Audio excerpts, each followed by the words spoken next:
Hello, bonjour. It's 2 o'clock and we'll be starting our webinar. Thank you for joining us today. This webinar is an introduction to the Joint Security Project. So we'll just go to the next slide here.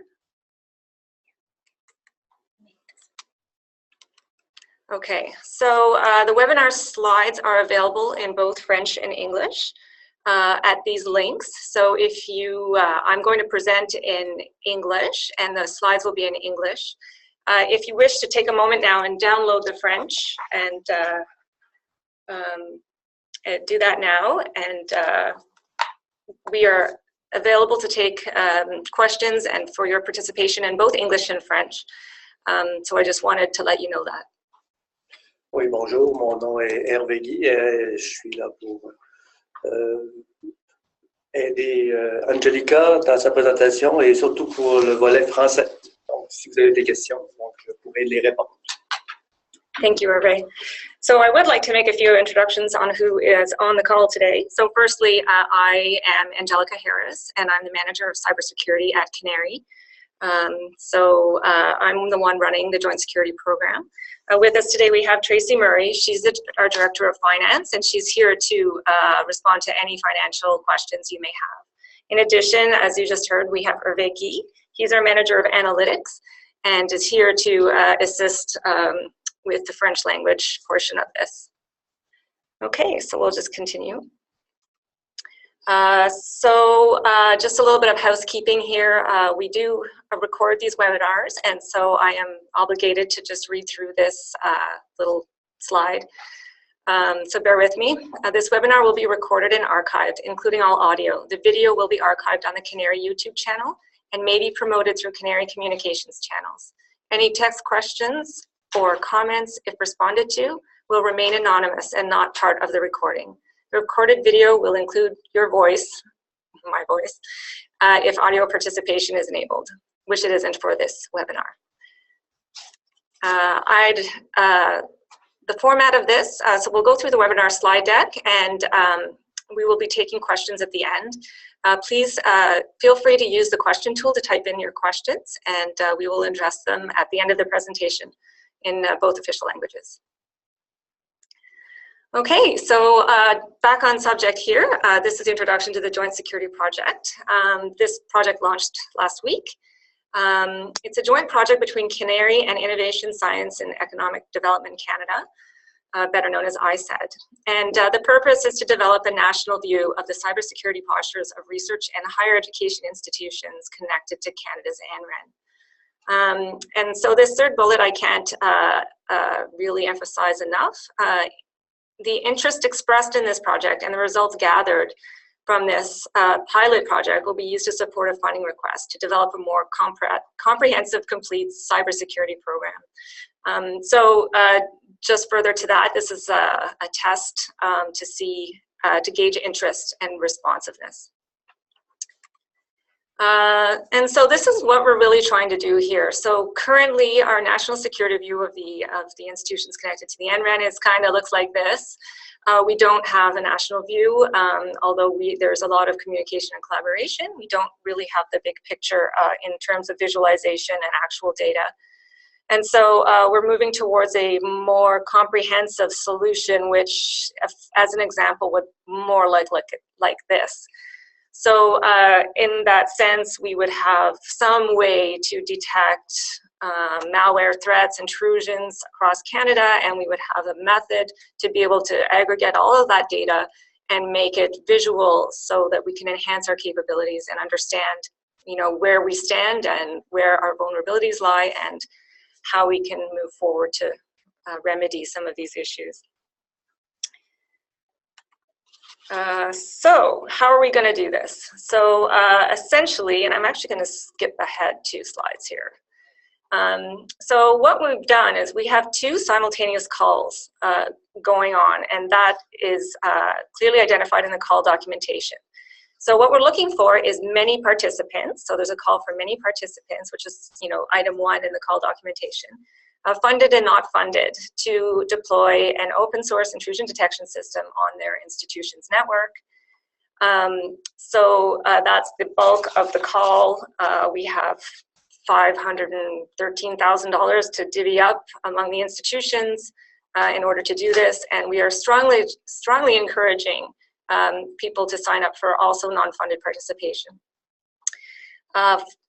Following that, we need obviously a centralized aggregation and visualization platform to collect this data. And so to that point, we have a second call for a single data aggregation and visualization platform identified as item 2 in the call documentation. And it will collect the data that we're seeing across the country from the participants and render tools and visualizations used for the detection and awareness. So I can't emphasize again enough, the extensive nationwide interest in participation may lead to future funding, which is the number one, the call for many participants. So I'll just go back. And so the participants, essentially, they will be installing the intrusion detection system that's procured by Canary, and they'll need to provide a technical staff member for a few things. They will be participating in a one-day live training event, and they will be also attending a few meetings that we will have scheduled. In total, there'll be 27 institutions that we can fund, and we'll select them based on criteria I'll describe later. And we'll give them each $15,000 for their time and the equipment is theirs to keep beyond this, the project. And then also I want to emphasize that all the data collection and management is only for the project participants, and we will make policy and data stewardship decisions together as a group, so that if there is any sensitive data or any elements of the data that institutions are uncomfortable with sharing, then we will manage those situations on a case-by-case basis. So the benefits to participating, well, you have enhanced capabilities through collaboration, training, technical assistance, and visualization. So we are going to hire some top security leaders for technical assistance and for training, and participation will give you access to that. In addition, you will have an institutional and national perspective of threat detection and visualization. So not only will you have a better view of what's going on in your own institution, but you'll have a kind of a national idea of, yeah, well, that's not just me, right? It's going on across the country. Again, we 2 simultaneous calls. I think that's pretty clear. So the timeline for submission for both portions of the project is March 27th. And we'll be announcing funding on April 18th. The training workshop we're looking to host in June timeframe to get it in before the summer. And in total, this project is short and sweet, 6 to 8 months from start to finish. So we're looking to kind of get this done by December 31st. And for the participants, that means about 6 to 8 months of participation. And for the development of the deployment of the aggregation and visualization platform, it will be ongoing during that same amount of time, and obviously up and running and ready to go and completed obviously by 31st with the data. Who is eligible to participate? Canadian research and higher education institutions that are connected to the ANREN are eligible to participate. And we have this really cool tool, if you click the link, to see, it'll tell you whether or not the host that you are clicking this tool from is actually connected to the National Research and Education Network. It's pretty awesome. Federal research facilities are not eligible to be funded, but are welcome to apply for non-funded participation, so you're not excluded from this project in any way. All eligible applicants who do not require funding will be selected to participate. So if you say you don't need funding, but you want to play, you can play. Non-funded participants are, do have an expectation, and that's to have an intrusion detection system on their network and participate in the meetings.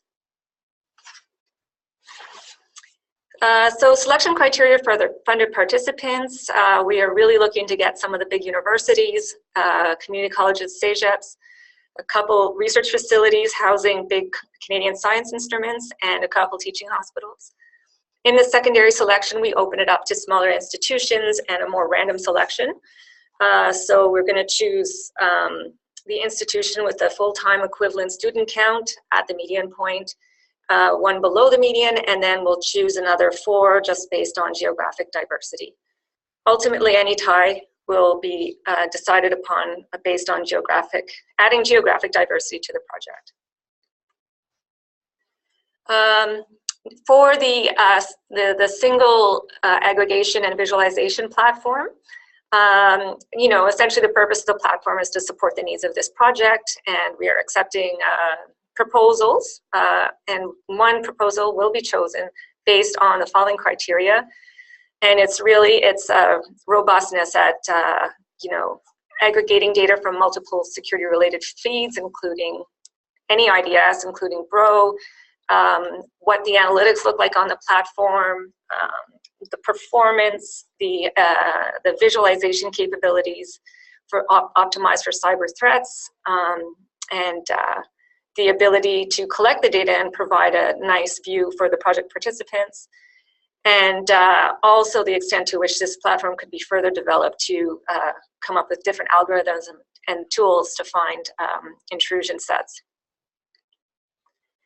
A couple questions you might have, because I've already been posed these. So the website states the institution will install the Canary provided IDS on their network. Do you know what vendor has been selected and the specifications of the device being provided? Yes, so essentially we're going with open source technology. The device would be a high-powered server, Dell PowerEdge R630 or R730 rack server. The intrusion detection system that we're planning to go with is BRO, and all training and technical support will be provided by the National Center of Supercomputing Applications. And for those of you who are unaware, they are the curators of BRO, so they're the experts in the world. For institutions that already have an IDS, is it possible to contribute without installing and maintaining another piece of gear, assuming we conform to the proposed data standards? And my answer to this is yes, absolutely. This is what we want. The easiest way to do this is to apply for the non-funded participation. If you do require funding for your time, we prefer you install BRO and get the most out of the project. And it might be easier than trying to convert data, but ultimately we prefer you participate than opt out, because you don't want to maintain another device. And we understand completely how difficult it can be with so much different equipment. So finance questions that you might have. So funded participants. So how are the funded participants going to receive payment? So essentially Canary will make a payment with respect to the obligations, and it's described in the call document. And the payment will be $15,000 up to a maximum. We have a disclaimer in there that Canary reserves the right to reduce payment where participant obligations have not been fulfilled. And essentially what we're looking for there is like, well, you know, if you say you're participating, but you know, you haven't installed and you don't have an intrusion detection system installed, or you're not sending the data back, or we don't ever hear from you, then clearly, you know, there's a mechanism there for us to, you know, not lose our money, lose our funds. And the payment becomes payable at the end of the project, which is December 31st. Questions you might have about the aggregation and visualization platform. Well, this is a much more complicated thing. So the funding is also complicated. The funding is claims-based, and what that means is they have to submit claims quarterly for the one institution that can provide this service for us.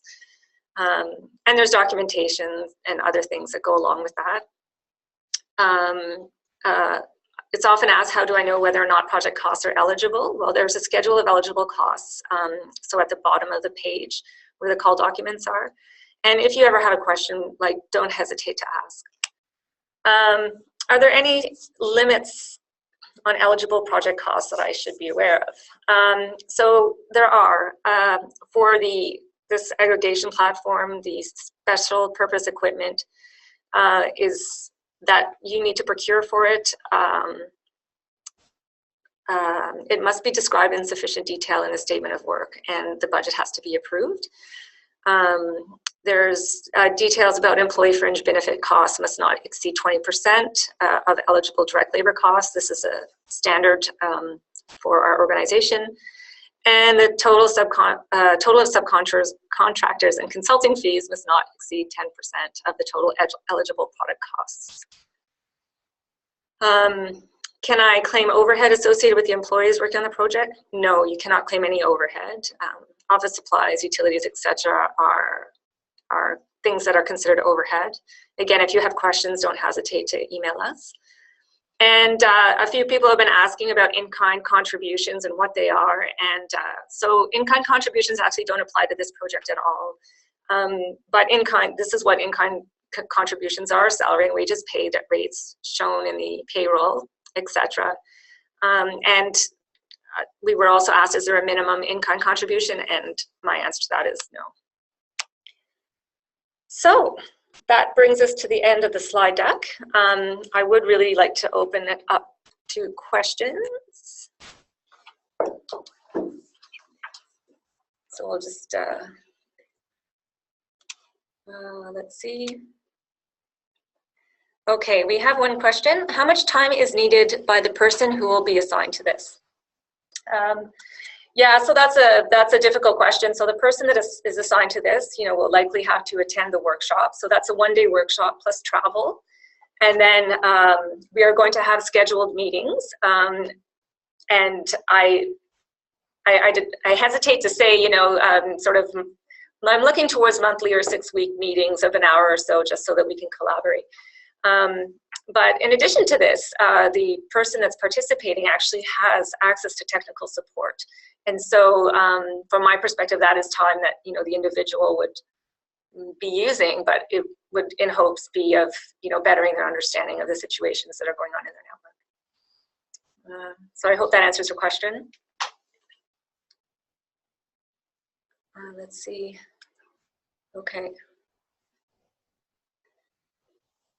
Do we have any other questions? If you could just take a moment and type it in the chat. Oh, you're welcome. In the chat or in the question and answer panel.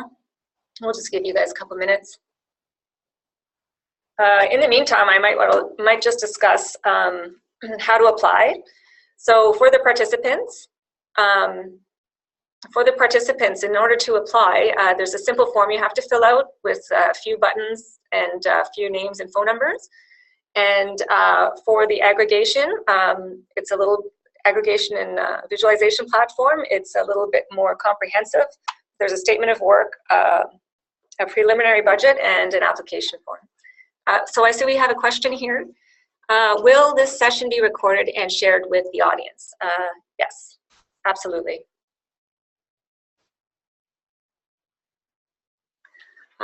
We have another question here. What level of data are you hoping to capture from the Bro feed?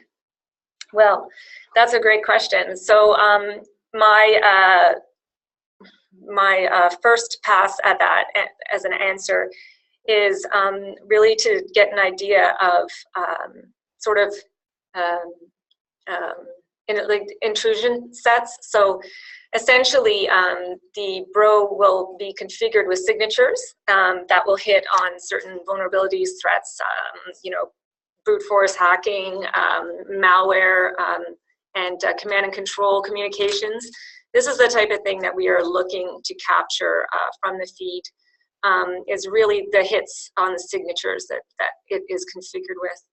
I know that Bro is a pretty powerful machine, and it can do all kinds of levels of data capture, including full content packet capture. I don't think that is what we are really trying to achieve. I think we're really looking at the data that it produces in terms of events. So I hope that answers your question.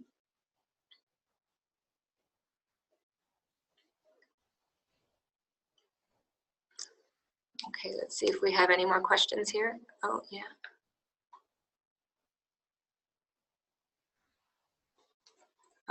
Oh, yeah, we have another question. Okay, regarding the intrusion protection system being open source, how open source are we talking? Can we still participate if we have closed source products like McAfee or Palo Alto, IPS, which support open source signatures like Snort, but are preliminarily driven by closed source technology? So my response to you there is absolutely yes. So I do understand that people have spent a significant amount of money procuring really high-end intrusion protection systems like Palo Alto or McAfee. And I think that absolutely, if you can extract the feeds that are produced by a snort-like type signature, which is very similar to Bro, then we can absolutely accommodate that. I think the more difficult situation becomes with their proprietary data sets. I think that is something that would be difficult for us to incorporate without a huge amount of data conversion. I hope that answers your question. We have another question. Is your Bro solution remotely related to a CM to detect potential threats versus gathering data? Well, absolutely. That is what we're trying to do. So I think, perhaps the terminology was a little bit misnamed in terms of what we're trying to do with that centralized platform. But yes, we are trying to do that. We're detecting potential threats and also being able to correlate the data in a way that is a more effective tool to use to see anomalies.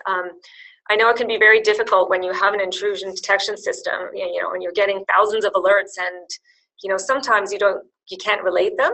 And I think that that's the purpose of the centralized CM is to, give you a better view of what's going on and a more accurate view of anomalies and attacks. We have another question. I hope that answers your question. How will the feeds be collected? The concern being securely, privately sharing information. Yeah, absolutely. So that's something that we are yet to determine. I imagine that we can do something like an encrypted tunnel where we can transfer the data, on a completely automated basis. So this is what I'm thinking about in that regard. Also, along those lines, if there is data that would like to be shared, but it needs to be scrubbed of sensitive information, then that is something that we are more than willing to accommodate for. I hope that answers your question. Oh, there's another one. Hang on. Okay. Will you be informing universities to respond to threats? Okay, so absolutely, that is the purpose of the participant meetings, and also to have a sort of a collaborative forum. So part of the project, we will be standing up a wiki, and we'll be having a collaborative tools in place. And so yes, I absolutely think that that's probably one of the most important parts of this project, is that if there's a university that's being attacked, that they're notified as soon as possible. And the question is, and how are we going to notify the universities? Well, as I just mentioned, so we are going to obviously have these meetings set up, but we will also have a collaborative tools in place for this type of thing. So just, in terms of what that will look like, it might be a SharePoint thing, or,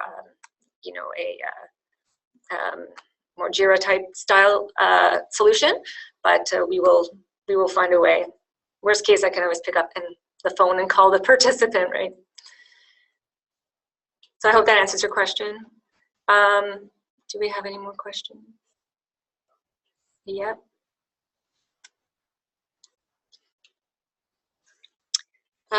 Okay, there's another question. Are there any expectations or standards regarding where on the network the IDS will be placed? For example, an IDS in our commercial feeds will produce a wealth of information about the entire university, but that same IDS on a single internal segment limited to a few critical services will produce significantly fewer alerts. And what a great question. And absolutely. And so part of the tutelage that will come along with the, the participation in the workshop and in the collaboration is to actually discuss these issues. Where is the most effective place to install this intrusion detection system? I imagine for most of you, it would be on your internet connection, and on your biggest internet connection, fully aware that there are other methods to be compromised, other ways into your network. So that will be something that we discuss and we decide on, you know, as a group, what works for our institution and how we can get the best value out of this intrusion detection system. And also I should add that, you know, the National Center for Supercomputing Applications will be happy to advise in that regard. So I hope that answers that question. Are there any more? Let's see.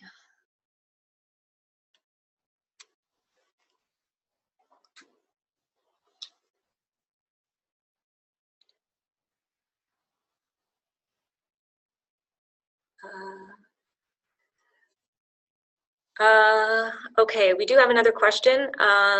Okay, so what would the average time per week for this project be? I would be interested, but I can't free all of my time. My boss won't like it. That's awesome. Okay, so that's the first question. So I think once the project starts and you get your equipment, I imagine that, you know, an hour a week would be sort of sufficient. I think initially, though, there would be a bit of setup time, like, you know, probably, you know, I would say half a day of racking and stacking and then configuring, and then beyond that, probably an hour a week of work in the sense to ensure that, you know, the feeds are coming back to the centralized platform, that the tool is operational and hasn't, you know, the hard drive hasn't failed or something like that. So I would see that as being the maximum amount. But ideally, I really don't, the purpose of this isn't to consume your time. The purpose of this is to give you enhanced capabilities. So I understand the time crunch. The next question is, will it be an IDS man in the middle or transparent? The intrusion detection system is passive. So it's a passive device. So essentially what we would do is you would tap your network connection, your internet connection, or you can use a span port if you're using like Junipers or something like that. And so it's a device that's passive to the network. So although it will give you detection information, threat information, it won't do anything. It's not inline. It's completely passive. Okay, let's see if there are any more questions. And please feel, if I haven't answered your question and you want to further explore, then please don't hesitate.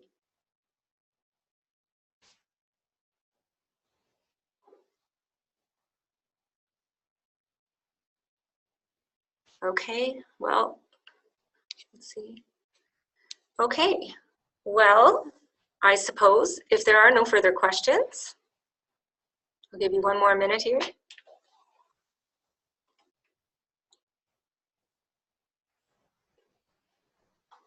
Okay. I'm just looking. Okay, so it appears there are no further questions. Okay. All right, well, I would like to thank you again for attending today. I am very appreciative of your time. Again, I'd like to strongly encourage you to at least sign up for participation, but obviously we understand your time concerns. Okay, so thank you very much and enjoy the rest of your day.